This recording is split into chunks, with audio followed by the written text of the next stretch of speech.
સુરતની નવી સિવિલ હોસ્પિટલમાં દારૂની મહેફિલ માણતા બે લોકોનો વિડીયો વાયરલ થયો. પોલીસે ધરપકડ કરી. વિવાદનું બીજું નામ એટલે નવી સિવિલ હોસ્પિટલ. સુરતની સિવિલ હોસ્પિટલ કે જ્યાં દર્દીઓ સારવાર માટે આવતા હોય છે ત્યાં બે લોકો દારૂની મહેફિલ માણી રહ્યા હતા.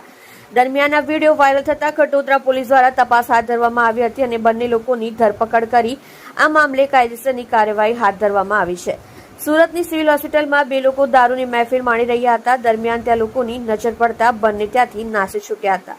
આ વિડીયો વાયરલ થયો બાદ ખટોદરા પોલીસની ટીમ હરકતમાં આવી હતી. પોલીસે આ મામલે તપાસ કરી વિડીયોમાં દેખાતા બંને ઇસમોને દારૂ પીધેલી હાલતમાં ઝડપી પાડ્યા છે. પોલીસે મોહમ્મદ કાદરી, મોહમ્મદ રઉફ બનારસી ઉંમર વર્ષ 28 અને ઇસ્માઇલ હબીબ મેમણની ધરપકડ કરી કાયદેસરની કાર્યવાહી હાથ ધરી છે અને મોપેડ પણ કબજે કરી હતી. બનાવ અંગે પીઆઈ BR રેબારીએ જણાવ્યું હતું કે આજે સવારે એક વિડીયો વાયરલ થયો હતો જેમાં બે લોકો સિવિલમાં અવાવરૂ જગ્યાએ બેસીને ડ્રિંક કરતા હતા. આ બનાવમાં પોલીસે તે બંને ઇસમોને ઝડપી પાડ્યા છે. તેઓના વિરુદ્ધ પ્રોહિબિશન એક્ટ મુજબ કાર્યવાહી કરવામાં આવી છે. તેઓની સિવિલ હોસ્પિટલમાં સારવાર ચાલતી હતી. તેઓ અવારનવાર હોસ્પિટલમાં સારવાર માટે આવતા હતા. દરમિયાન અવાવરૂ જગ્યાએ તેઓ વ્યસન કરતા હતા જેનો વિડીયો વાયરલ થયો હતો અને પોલીસે કાર્યવાહી કરીને બંનેની ધરપકડ કરી છે.